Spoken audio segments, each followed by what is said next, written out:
Bu əlamətləri onlar şirkətin səhmlərinə heç bir halda almayın. 1. Qeyri-sabit və azalan mənfəət. Əgər şirkətin mənfəəti azalırsa və ya qeyri-sabitdirsə, bu onların biznesinin çətinləşə biləcəyinin işarəsidir. Siz qeyri-müəyyənlik deyil, artım istəyirsiniz. 2. Yüksək borc səviyyəsi. Həddindən artıq borcu olan şirkətlər xüsusilə çətin iqtisadi dövrlərdə böyük problemlərlə üzləşə bilər. İnvestisiya etməzdən əvvəl həmişə onların borc kapital nisbətini yoxlayın. 3. Şəffaflığın olmaması.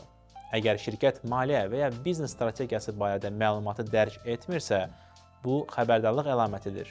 Etibarlı şirkətlər investorlara açıq olurlar. 4. Həddindən artıq şişirdilmiş səhəm qiyməti. Fundamental əsaslar olmadan ciddi şəkildə təşviq edilən və ya hype-da olan səhmlərdən çəkinin. Hype qiymətləri şişirdə bilər, lakin köpük adətən partlayır. Ayıq olun və investisiyalarınızı qorumaq üçün bu qırmızı bayraqlardan qaçın.